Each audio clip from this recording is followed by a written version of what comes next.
तो आज तुमको हम ना द्विघात समीकरण के में जो विवेचक होता है वो और मूलों की प्रकृति निकालना सिखाएंगे, ठीक ना।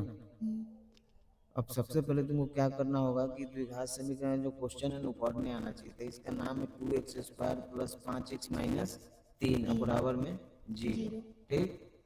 के विवेचक ज्ञात करें और मूलों की प्रकृति। तो पहले हमको विवेचक निकालना है, फिर बाद में मूलों की प्रकृति।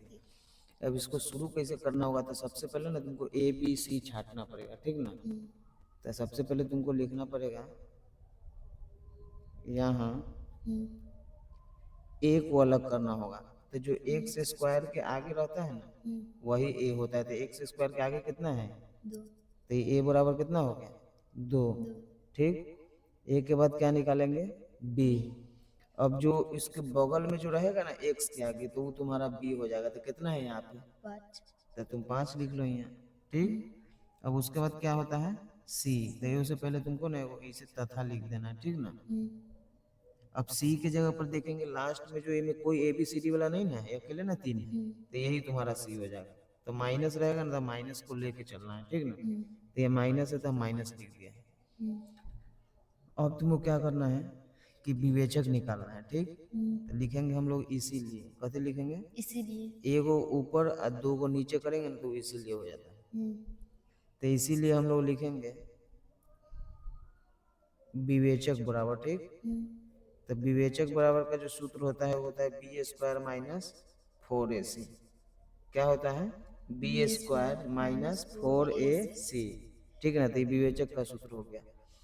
अब तुमको बराबर के नीचे बराबर दे देना, ठीक। अब b के जगह पर देखो कितना है तुम्हारे पास 5, तो यहाँ 5 लिख दो, फिर इसका स्क्वायर दे दो, ठीक। जैसे स्क्वायर है ना वो स्क्वायर हो जाएगा। माइनस है तो 4 है तो 4। अब a चला जाएगा, a की जगह पर कितना आ जाएगा तो 2 लिख दो।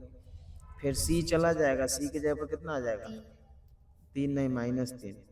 तो तुमको लिख देना है -3, ठीक। अब 5 को 5 से गुना करेंगे कितना होगा 25।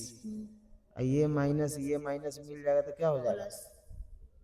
अभी तीनों गुना में है तो गुना कर लेना है। तो 4 गुना 8, 8 3 24। ये जो माइनस है नहीं माइनस माइनस मिल के प्लस हो गया। और फिर बराबर के नीचे बराबर, ये दोनों को जोड़ देना है, ठीक ना। अब जोड़ेंगे तो 5 और 4 कितना हो जाएगा 9। 2 और 2 4, तो तुम ये 4 लिख लो, ठीक ना। तो पूरा मिलाया कितना हो गया 49। तब हमको इधर विवेचक हम लोग का कितना आ गया 49। अब कराए कि मूलों की प्रकृति बताए, ठीक ना। तो देखो विवेचक अगर 0 से बड़ा होगा तो मूल वास्तविक और असमान होगा। तो तुम देखो कि 0 है कि 0 से बड़ा है, ये बड़ा है ना। तो तुमको लिखना पड़ेगा, यहाँ पे लिखना पड़ेगा तुमको अतः।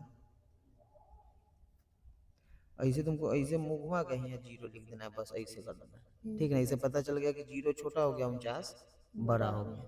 तो लिखेंगे अतः मूल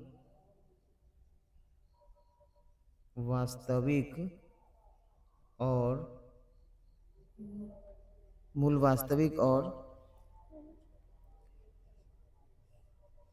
असमान होंगे। कैसे लिखेंगे असमान होंगे। बस तुमको इतना लिख देना है, ये तुम्हारा कंप्लीट हो गया, ठीक ना। तो पहले तुमको विवेचक निकालना है ना, जिसका सूत्र ये है। और उसके बाद जो बड़ा होगा उसको इसे फिगर दे देना। अगर 0 छोटा हो जाएगा इधर वाला बड़ा हो गया तो यही वाला होगा कि मूल वास्तविक और असमान होंगे, ठीक। तो इस तरीका से क्वेश्चन तुमको बना लेना है बहुत आसानी से, ठीक ना। अब दूसरा मैथ दूसरे वीडियो में बताएंगे, ठीक।